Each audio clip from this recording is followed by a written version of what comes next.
네, 이번에는 트랜지스터 세츄레이션에 대해서 보도록 하겠습니다. 이 트랜지스터 세츄레이션이라고 하는 것은 아까 얘기했던 것처럼 주어진 회로에서 TR의 출력 전류의 최대가 얼마냐 거기에 해당되는 내용이 되겠습니다. 여기 지금 보이는 것처럼 IC 컬렉터 흐름 전류죠. 의 세츄레이션 그리고 IC의 맥시멈 이렇게 써 있는 것을 알 수 있습니다. 그리고 이게 언제 그런 값이 되는지에 대한 이야기가 여기 잠깐 나와 있어요. 자, 여기 잠깐 좀 밑에 있는 좀 그림을 보도록 하겠습니다. TR의 특성 곡선이 앞서 3장에서 잠깐 그림의 형태로 제시가 됐었는데요. 이렇게 구부러지는 그런 모습을 보였었습니다. 그죠? 예, 구부러진 모습을 보였었는데, 요게 이제 왜 세츄레이션이 되냐면,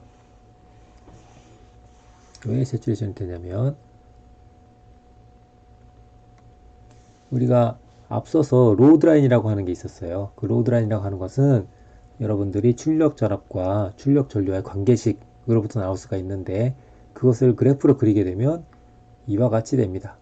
지금 아직 모르는 상태라고 가정할까요? 모르는 상태라고. V,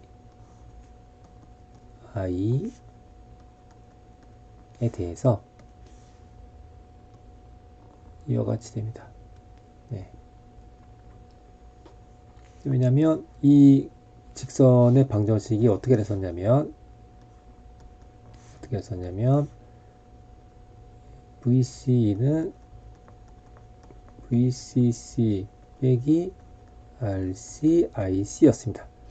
따라서 이 좌표가 VCC가 되고 이 좌표가 RC, VC가 0일 테니까 그죠? RC분의 VCC가 됩니다.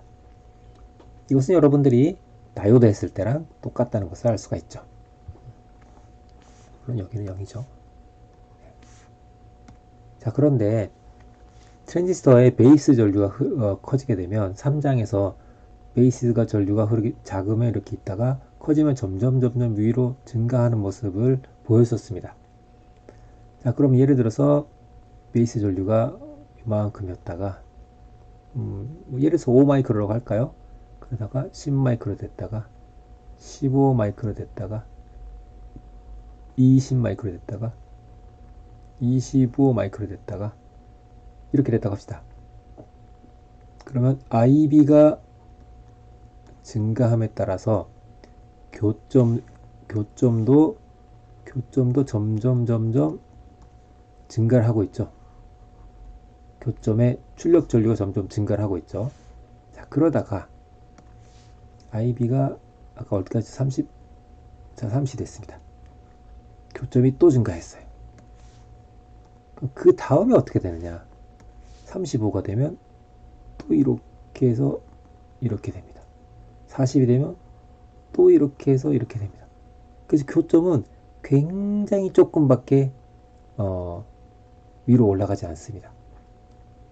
그래서 포화인 거죠. 그래서 포화입니다. IB를 여기서 아무리 올려도 이 교점은 계속 여기서 조금 전진하는 것밖에 얻을 수가 없습니다. 그래서 이 전류를 우리가 포화 전류이면서 맥시멈 커런트다, 최대 전류다. 이걸 아무리 많이 흘려봤자 출력에는 이거를 넘는 더 이상의 전류는 흐를 수가 없어 라는 얘기가 되는 거죠. 그때가 언제냐? 그때가 VCE가 작을 때죠. 굉장히 작을 때입니다. 이상적으로는 0이 되는 경우이고요. 실제로는 여러분들이 3장에서 데이터시트 봤던 것처럼 0.3V라든지 이렇게 됩니다. 그래서 회로에 TR이 아닙니다.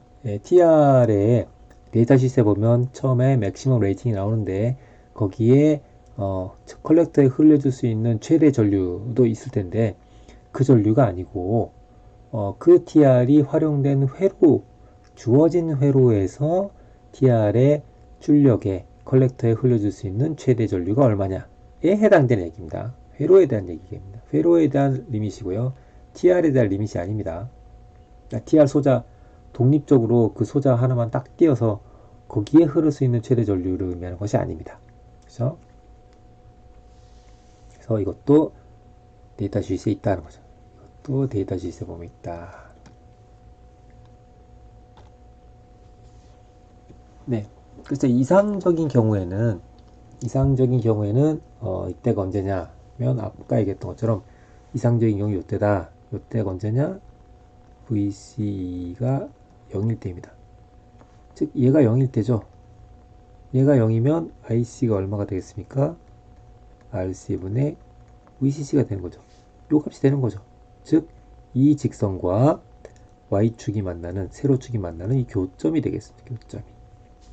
그 값이 주어진 회로에서 컬렉터에 흘려줄 수 있는 출력에 흘려줄 수 있는 최대 전류다. DC 전류 중에 최대다 라는 거죠. 자, 그러면 우리가 좀 스위치의 입장에서 잠깐 생각해 볼까요? 네, 우리가 스위치를 볼 때 이렇게 붙은 경우, 그 다음에 아이고 괜히 이렇게 했네.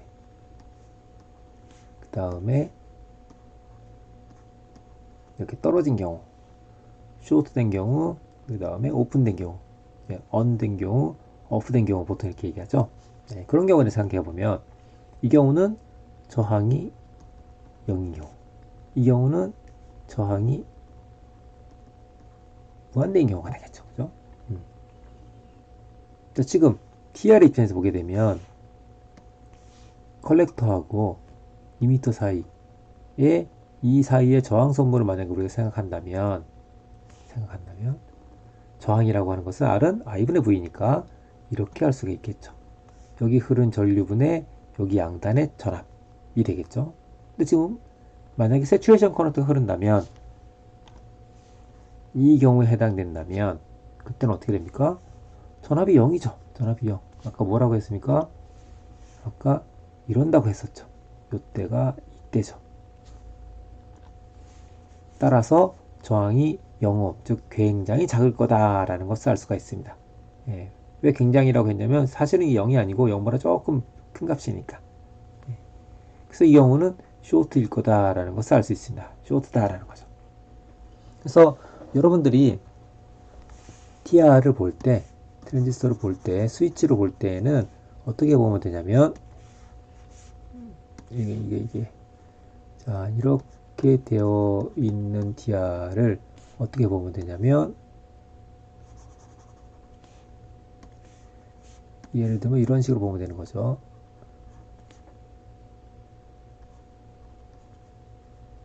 여기가 베이스. 네. 이렇게 보면 됩니다. 그래서 만약에 여기에 전류를 많이 흘린다. 그럼 여기도 전류가 많이 흐르겠죠. 여기 많이 흐르게 되면 여기 양단의 전압이 없어집니다. 즉 얘가 어떻게 바뀌는 거냐면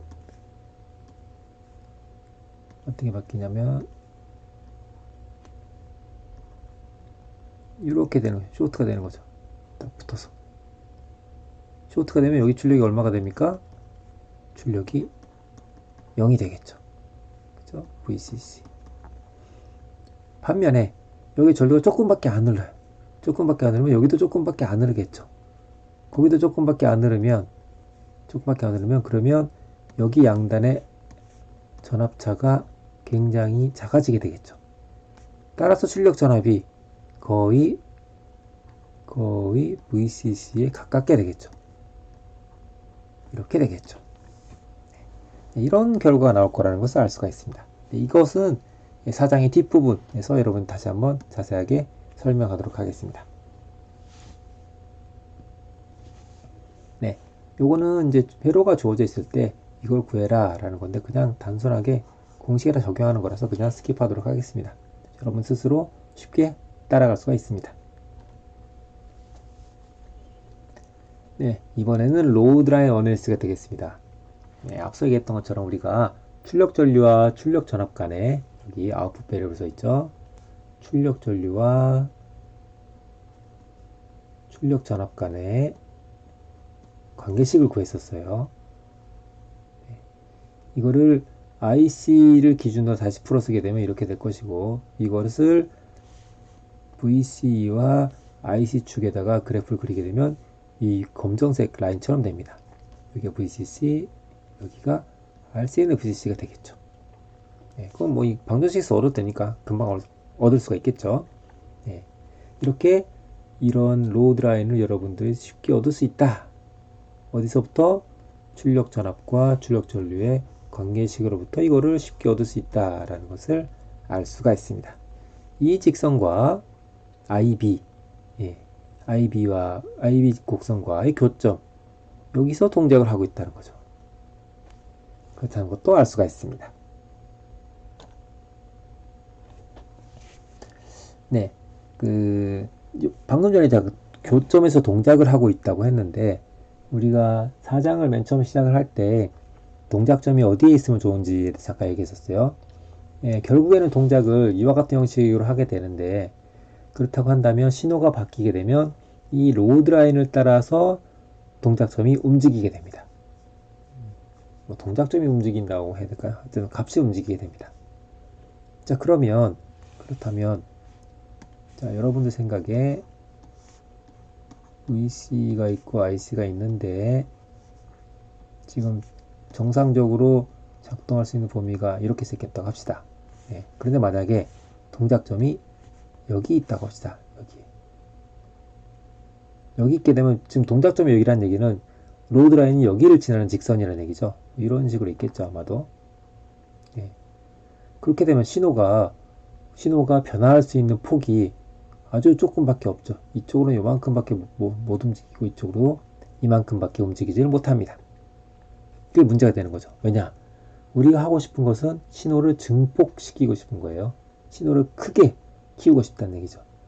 AC 신호의 크기가 커졌으면 좋겠다. AC 신호라는 건 뭐죠? 교류죠, 교류.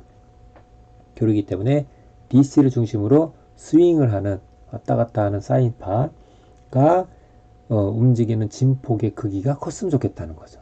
근데 이렇게 되면 DC 전압이 이렇게 있을 것이고 거기에 따라서 신호는 이 직선상에서만 움직일 수 있기 때문에 최대일 때가 여기, 최소일 때가 여기. 그러니까 이렇게밖에 못 움직이게 되겠죠. 출력을 우리가 얻을 수 있는 신호가 이와 같은 것밖에 얻을 수 없습니다. 그러니까 곤란한 거죠. 그렇죠? 그러니까 이거 안 되겠다라는 걸 알 수 있습니다. 이건 안 되겠네. 자, 그럼 그거 말고 만약에 이런 데 있으면 어떻게 됩니까? 이런 데 있으면 이것도 위험하죠. 동작점이 뭔가 주변 여건이 조금 바뀌어서 뭐 온도가 올라갔다든지 뭐가 바뀌어가지고 여기서 조금만 움직이게 되면 또 동작할 수 있는 정상적으로 동작할 수 있는 범위는 또 벗어나게 되지 않습니까? 혹은 이런 데 있었다 고 하게 되면 직선을 그어서 만약에 로드 라인이 이렇게 있었다고 하면 이 경우에는 전압값이 가로축의 전압값이 아래쪽으로는 이렇게 바뀔 수가 있지만 위쪽으로는 요만큼밖에 못 바뀝니다. 더 이상 신호가 나올 수가 없는 거죠. 여기서 끝입니다. 자, 그러면 사인이라고 하는 것은 우리가 사인, 코사인 같은 정연파는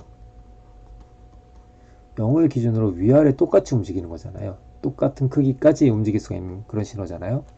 이렇게 여기서 잘리게 되면 원래는 신호가 이렇게 나와야 되는데 이게 나오지 못하고 결국에는 신호가 어떤 식으로 나오게 되냐면 이렇게 나오게 되는 거죠. 이렇게 잘리고 이런 식으로 나오게 됩니다.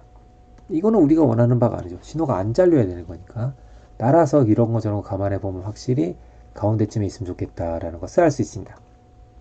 자, 그런데 내가 바이오스 잡았더니 혹은 나에게 주어진 회로가 보니까 가운데쯤에 없어요. 자, 그럼 어떻게 할 거냐라는 거죠. 자, 가운데쯤에 없으면 가운데를 이동시키는 방법이 뭐가 있을까? 를 생각해 보는데 지금 우리 회로에 주어진 여건을 보니까 TR 말고 변화시킬 수 있는 게 딱 세 가지가 보입니다. RB, RC, VCC 이렇게 세 가지가 보이죠. 이 각각을 한번 변화시켜 보자라는 거죠. 그래서 처음에 RB를 한번 바꿔보자.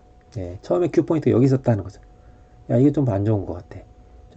좀 더 가운데 쪽으로 좀 이동시켰으면 좋겠어 라는 거죠. 그러려면 IB 값을 증가시키면 되겠죠. IB를 증가시키려면 어떻게 하면 됩니까? 얘가 커지려면 RB 값을 낮춰주면 됩니다. 감소시켜주면 되는 거죠. 왜일까요? 아까 전에 우리가 해석을 했었는데,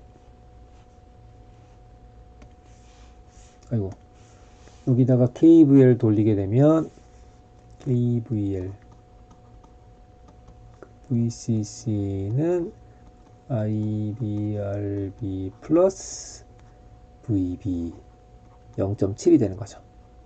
따라서 IB는 RB분의 1의 VCC 빼기 VB이었죠. 따라서 얘를 키우려면 얘를 줄여야 되는 거죠. 그렇죠? 그렇게 함으로 해서 여기 있던 큐포인트가 이쪽으로 이동하게끔 만들 수가 있다는 것을 알 수가 있습니다.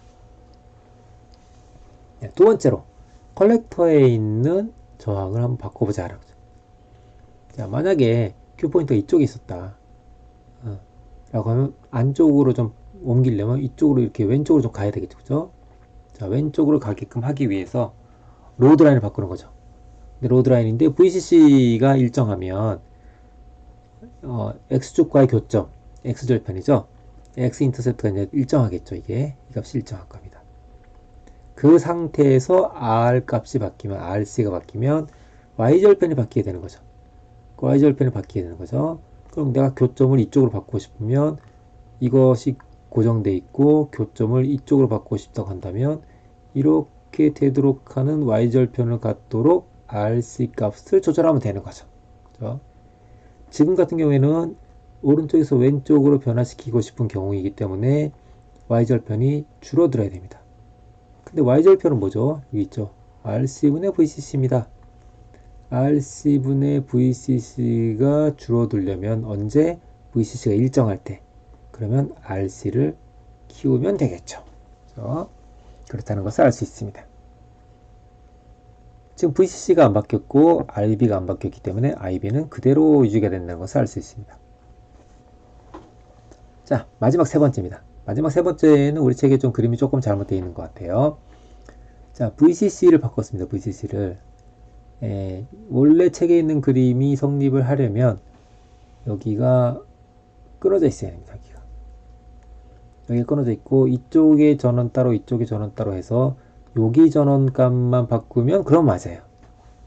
네, 그러면 또 독립전원 두 개를 따로 써야 되지 않습니까? 네, 그러면 이제 넌센스가 되니까 같이 붙어있는 전원 값을 요것을 바꾸게 되면 어떻게 될 거냐라는 거죠. 물론 이 저항 값은 그대로 유지가 된 채입니다. 자, 그 상태에서 VCC를 줄여들도록 합시다. 지금 Q포인트가 여기 있는데 이걸 좀 더 안쪽으로 보내고 싶다는 거죠. 그러기 위해서 우리가 지금 선택할 수 있는 방법이 VCC를 변화시키는 것밖에 없다 라는 경우라면 VCC를 줄이면 될 거다는 거죠. 줄이면 그럼 어떤 일이 발생하냐, 이 직선에서 VCC를 줄이면 이것도 줄어들고 이것도 비례해서 줄어드니까 기울기는 지금 마이너스 RC분의 1이니까 기울기가 그대로 유지가 되겠죠. 즉 이 직선이 평행이동을 하게 될 겁니다. 평행이동을. 평행이동하게 되면 그러면 평행이동한 것과 IB와의 교점이 생기게 될 텐데 이것은 평행이동했는데 IB는 어떻게 되냐면 IB는 이와 같이 돼 있죠. IB는 이렇게 돼 있는데 지금 이게 일정하고 이게 일정한데 이게 지금 줄었어요. 이게 줄었죠. 그러면 IB도 역시 덩달아서 줄어들게 됩니다. 따라서 교점이 같은 IB에서 이렇게 움직이는 것이 아니고 IB도 역시 줄어들기 때문에 점점 이렇게 줄어드는 거죠. 그래서 교점 또한 이쪽 방향으로 움직이게 됩니다. 교점이 책에 있는 것처럼 왼쪽으로 움직이는 것이 아니고 좌하 방향으로 움직이게 된다는 것을 알 수가 있습니다. 그 교점이 DC 바이오스 포인트가 되는 거죠. 동작점이 됩니다.